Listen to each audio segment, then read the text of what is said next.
Good morning, my dear students. Beta, as you know, we are doing chapter number 10 International Business. Beta, we have already completed International Business chapter. This time we are doing revision of this chapter. Okay, part 3. Okay, this is part 3. In part 2 we have done part 2 में हमने difference between internal trade and external trade पढ़ा था. Difference between internal trade और external trade हमने part 2 में पढ़ा था. Okay,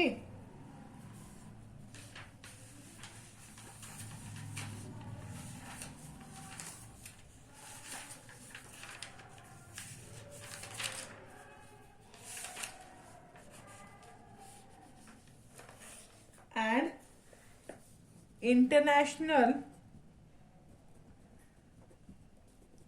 business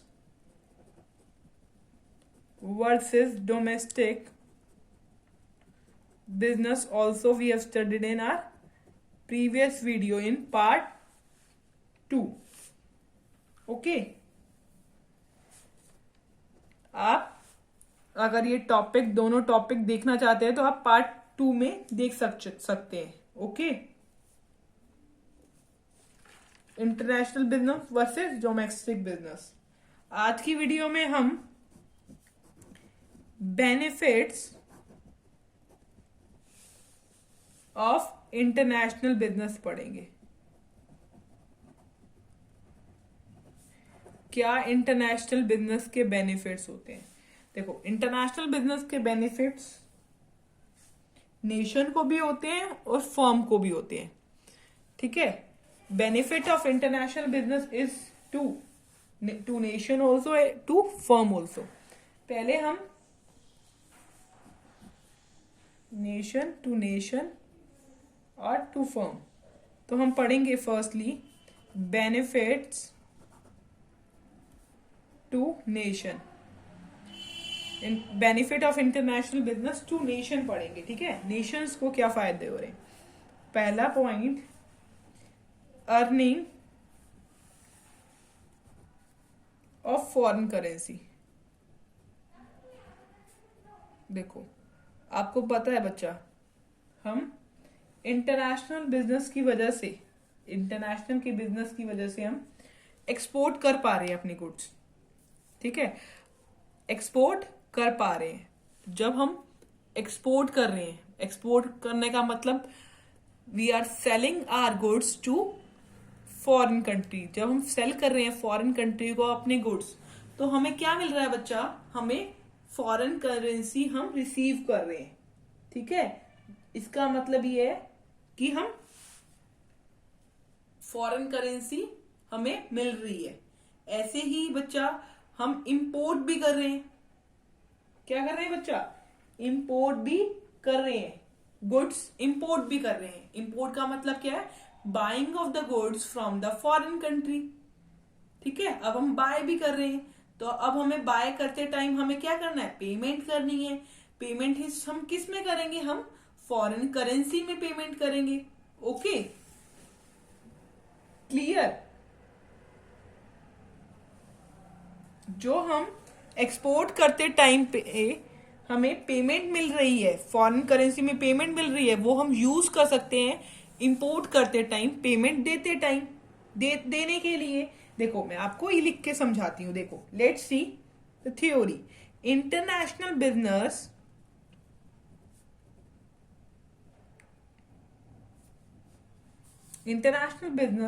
helps a country international business helps a country to earn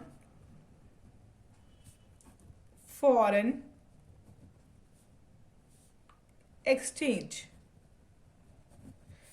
helps a country to earn a foreign exchange. Foreign exchange कैसे earn करेंगे, मैंने अभी आपको बताया, एक्सपोर्ट के through, which can be used to import.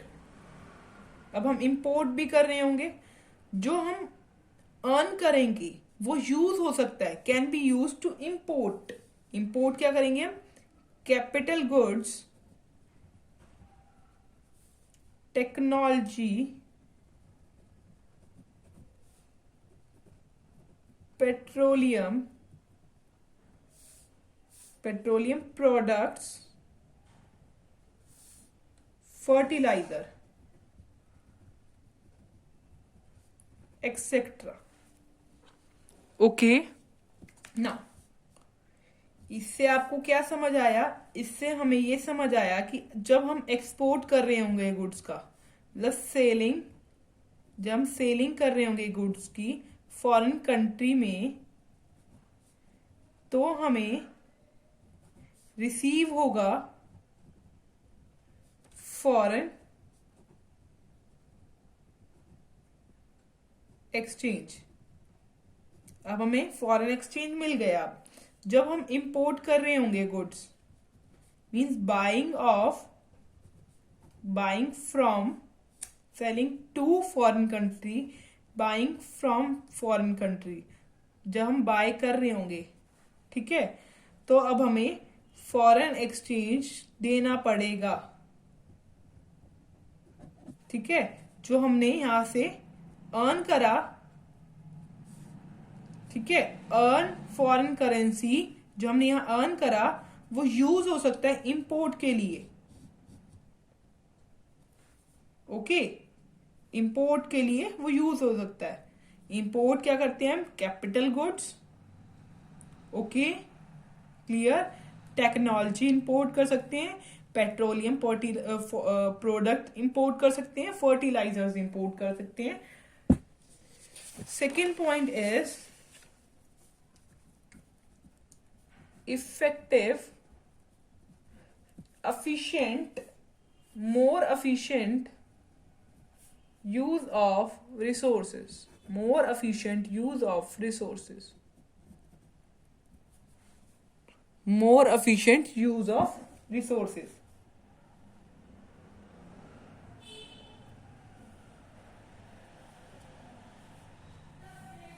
इसका मतलब ये है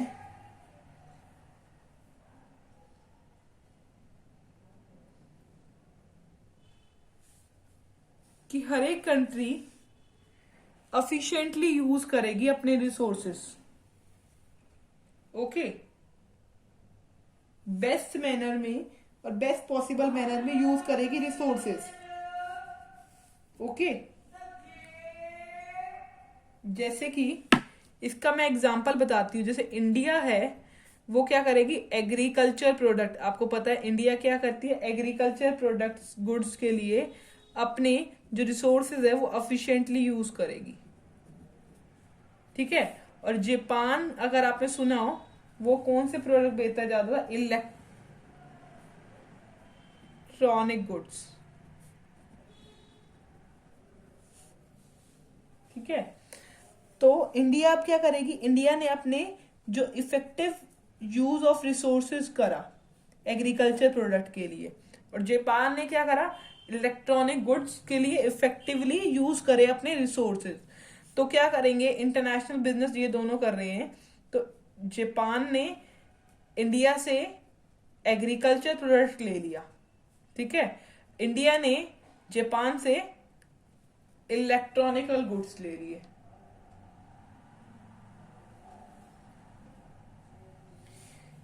ठीक है। सो विद एक्सटर्नल ट्रेड, ये क्या हुआ, एक्सटर्नल ट्रेड हुआ। So with external trade, resources can be used efficiently and all the countries can get अब इन दोनों को एक दूसरे का बेनिफिट मिला, ऐसे ही all the countries can get the benefit of specialisation.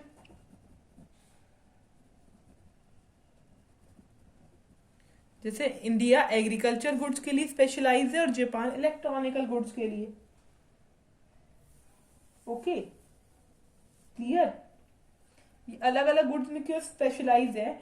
क्योंकि देखो इंडिया में और जापान में हो सकता है डिफरेंस हो, किस चीज का? लेबर रिसोर्सेज का, टेक्नोलॉजी का, वाटर रिसोर्सेज का, मिनरल रिसोर्सेज के चेंजेस की वजह से। ठीक है,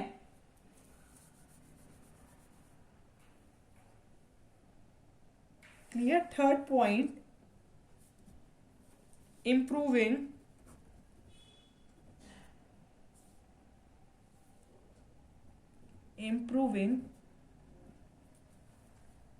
growth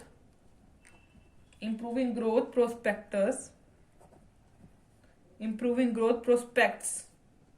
and employment potential. Improving growth prospect and employment potential. Okay, जो एक्सटर्नल ट्रेड होता है, जो एक्सटर्नल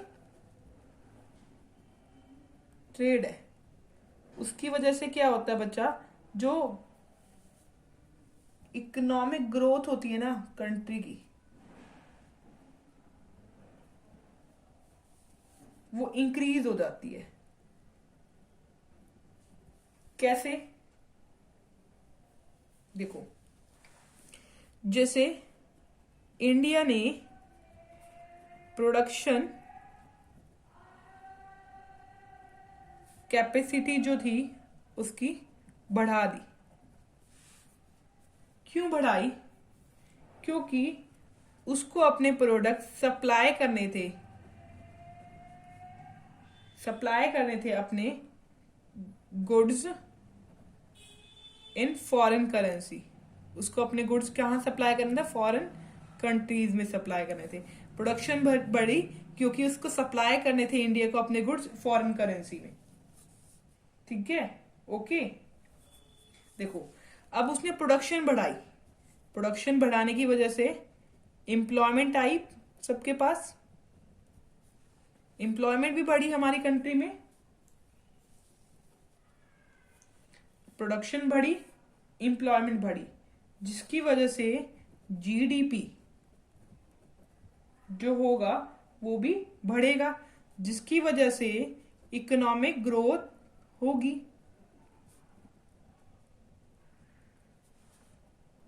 तो ये बोला जाता है कि एक्सटर्नल ट्रेड जो है एम्प्लॉयमेंट प्रोवाइड करता है, डायरेक्टली और इनडायरेक्टली। हमने तो प्रोडक्शन बढ़ाई थी, इनडायरेक्टली एम्प्लॉयमेंट भी हो गई। ओके, इसमें लिखेंगे external trade result in increase in production due to increase in production demand of labour increases which gives employment to the labor, जो एम्प्लॉयमेंट दे देता है, अपॉर्चुनिटी प्रोवाइड कर देता है। ठीक है, ओके, जिसकी वजह से इकोनॉमिक ग्रोथ बढ़ जाती है। Fourth point, increase this standard of living.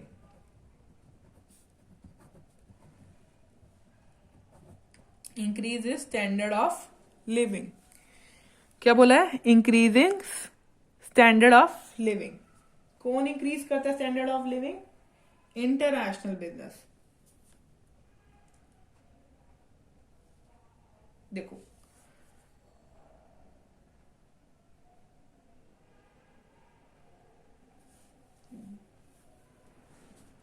India जैसे है, कई प्रोडक्ट्स बना नहीं पाती। ठीक है, तो हम क्या करते हैं, एक्सटर्नल ट्रेड की वजह से हम बाहर की कंट्री से वो प्रोडक्ट ले लेते हैं, इंपोर्ट कर लेते हैं बाहर की कंट्री की वजह से प्रोडक्ट। जिसकी वजह से हमारी कंट्री के जो पीपल हैं वो यूज कर पाते हैं दूसरे प्रोडक्ट भी, हाई क्वालिटी के प्रोडक्ट, जिनकी वजह से उनका स्टैंडर्ड जो है ऑफ लिविंग बढ़ जाता है। देखो, अगर इंटरनेशनल ट्रेड ना हो, इंटरनेशनल ट्रेड ना हो तो इन एब्सेंस, यहां लिख लो, in absence of international trade, in absence of international trade, it would not be possible, it would not be possible for the world community to use the goods and services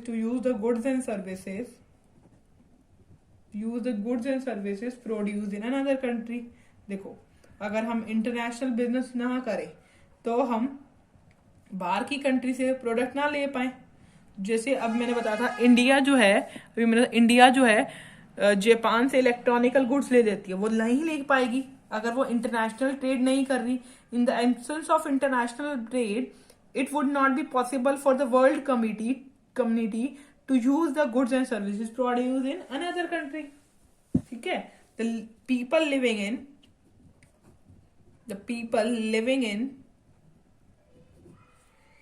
developing country, जो people developing countries में रह रहे हैं, developing countries and underdeveloped country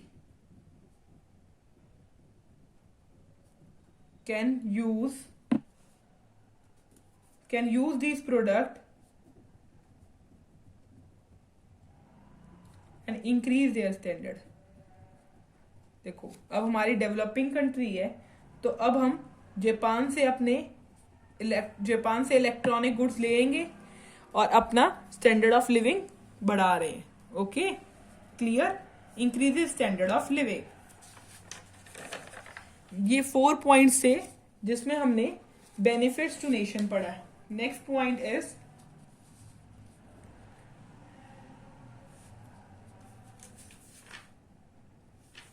point is benefit to firm. क्या benefits होते हैं firm को? अब देखो, नेशन को फायदे हो रहे हैं तो फर्म को क्या फायदे हैं? अब बेनिफिट टू फर्म पढ़ रहे हैं। क्या पढ़ रहे हैं बच्चा? Benefit to firms. देखो, फर्स्ट बेनिफिट, देखो आपको पता है फर्म किस चीज के लिए काम करती है? प्रॉफिट के लिए। तो प्रोस्पेक्ट फॉर हायर प्रॉफिट, इसका एम क्या है? Higher profit. Prospect for higher profit. International business अगर कर रहे हैं हम तो वो प्रॉफिटेबल होगा देन डोमेस्टिक बिजनेस की वजह से। क्यों? क्योंकि जो प्राइजेस होते हैं इन डोमेस्टिक मार्केट, जो प्राइजेस जो होते हैं डोमेस्टिक मार्केट में, वो क्या होते हैं? Are low then the firm can sell at high price in international market in the countries where price are high। देखो, अगर जो फर्म है इंटरनेशनल बिजनेस कर रही है तो वो उस कंट्री में अपने प्रोडक्ट बेच देगी जिसमें प्राइस जो है हायर है। ठीक है, और हमारी कंट्री में जो डोमेस्टिक मार्केट में है प्राइस कम है। अगर वो अपने प्रोडक्ट बाहर की कंट्री में बेचेगी तो क्या होगा? उसको अर्न कर पाएगी वो फर्म हायर प्रॉफिट। सो ये बेनिफिट है prospect for higher profit. Second point, increased capacity utilisation.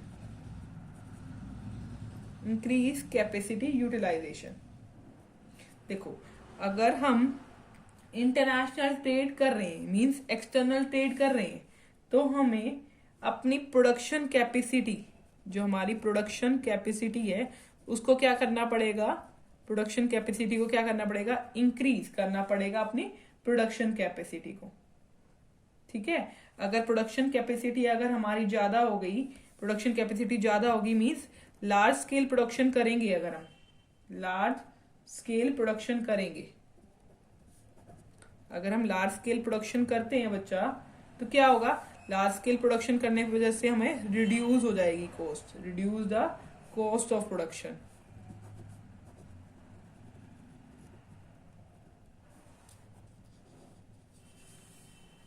तो इससे ये पता चला कि इंटरनेशनल बिजनेस करने की वजह से जो हमारी कैपेसिटी यूटिलाइजेशन होती है वो बढ़ जाती है, मतलब प्रोडक्शन जो कैपेसिटी होती है वो बढ़ जाती है, हम लार्ज स्केल प्रोडक्शन करते हैं। थर्ड पॉइंट पे आइए, थर्ड पॉइंट है prospects for growth, prospect for growth, prospect for growth, this is the third point. देखो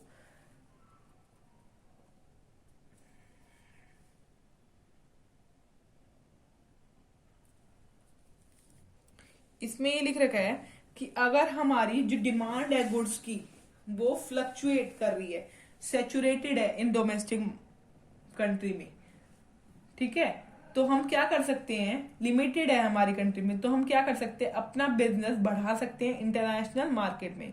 अगर हम अपना बिजनेस बढ़ाएंगे इंटरनेशनल मार्केट में तो क्या होगी, हमारी ग्रोथ होगी। ठीक है, क्या होगी, ग्रोथ। इसमें लिखेंगे when the demand, when the demand for, when the demand for the products, the demand for the products starts becoming saturated in domestic countries,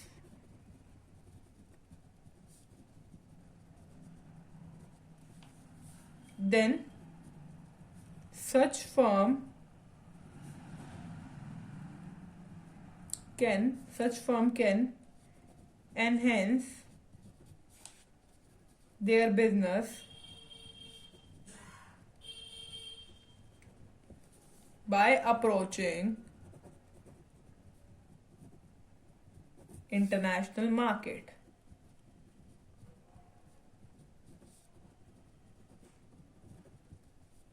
okay,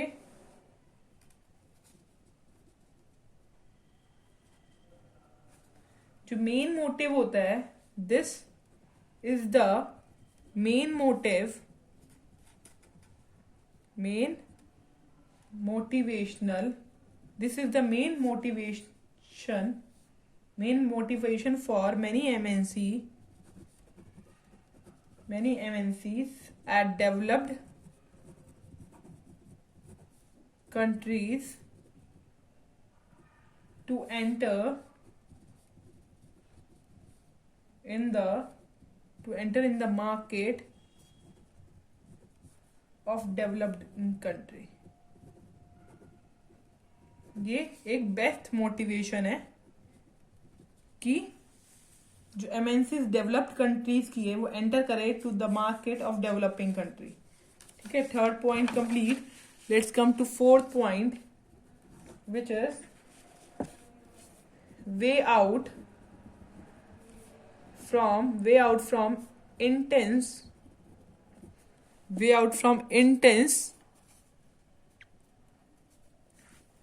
competition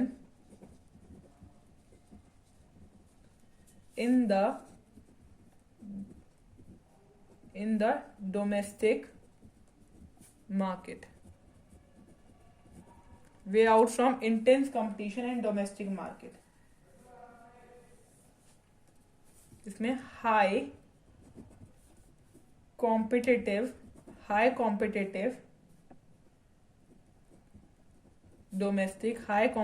domestic market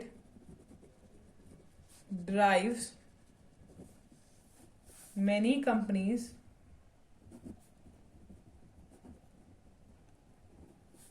to go international in search of markets for their product. This helps them to grow and expand. Fifth point, way out from intense competition in domestic market. देखो high competitive domestic market drive many come to go to, जब हमारी domestic market में बहुत ज्यादा competition हो तो वो drive कर देती है many companies to go international. क्यों इंटरनेशनल जाते हैं? In search of market for their product. वो मार्केट ढूंढते हैं अपने प्रोडक्ट के लिए. Okay, this helps them to grow and expand. Okay, last fifth point is improved business version. Improved business version. अगर हम इंटरनेशनल बिजनेस में जाते हैं तो जो हमारा बिजनेस का वर्जन जो है वो इम्प्रूव्ड हो जाता है. कैसे? ग्रो हो जाता है. क्योंकि कंपनी जो है यूज करती है टेक्निकल और स्ट्रेटेजीज, जिसकी वजह से हमारा बिजनेस जो है इम्प्रूव हो जाता है. तो इसमें आएगा द वर्जन विजन. क्या है बच्चा? Sorry, vision. Improved vision, improved business vision.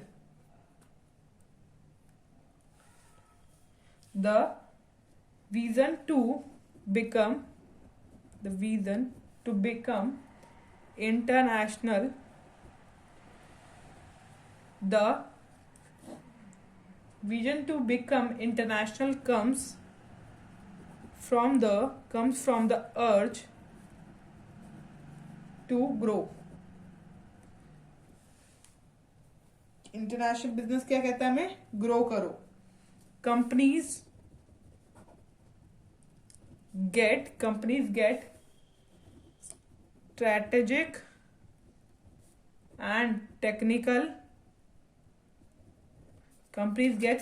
and technical advantages. Companies को क्या होती है? स्ट्रेटेजिक एंड टेक्निकल एडवांटेजेस होती हैं बाय गोइंग इंटरनेशनल. ओके, जब वो इंटरनेशनल बिजनेस करते हैं तो क्या होता है? उनको स्ट्रेटेजिक एंड टेक्निकल एडवांटेजेस मिलती है. Okay, so many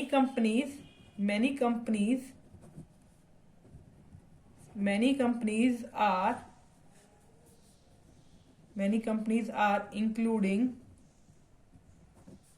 it as their main objective and strategy. So बहुत सारी कंपनी क्या करती है? इसको अपना ऑब्जेक्टिव बना लेती है, मेन ऑब्जेक्टिव एंड स्ट्रेटेजी बना लेती है. ओके, ठीक है. अब हम बच्चा नेक्स्ट वीडियो में, या आज हमने क्या करे हैं? आज हमने बेनिफिट्स ऑफ इंटरनेशनल बिजनेस करे हैं नेशन को और फर्म को. नेशन को क्या फायदे हो रहे हैं और फर्म को क्या फायदे हो रहे हैं.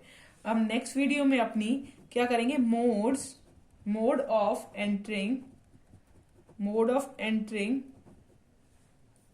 इनटू, क्या मोड है एंटर करने का? Mode of entering into international business करेंगे. Mode of entering into international business करेंगे. Mode of entering into international business करेंगे. कौन सी वीडियो में? अपनी नेक्स्ट वीडियो में. ठीक है. 2 मोड होते हैं इंटरनेशनल बिजनेस में एंटर करने के, वो हम नेक्स्ट वीडियो में पढ़ेंगे. मैं आपको बता देती हूँ. Exporting and importing. जब तक आप अपनी बुक में पेज नंबर 285 तक ये वाला चैप्टर रीड आउट कर लें. Okay, clear. आप अपनी बुक से मीनिंग पढ़ सकते हैं, नेचर पढ़ सकते हैं एक्सटर्नल ट्रेड का, प्रॉब्लम्स ऑफ इंटरनेशनल बिजनेस पढ़ सकते हैं, difference between internal trade and external trade पढ़ सकते हैं, रीजन फॉर इंटरनेशनल ट्रेड पढ़ सकते हैं, international business versus domestic business पढ़ सकते हैं, and benefits of international business पढ़ सकते हैं। ओके, अगर आपको कोई भी डाउट आता है then you can ask from me. Okay बच्चा, थैंक यू वेरी मच।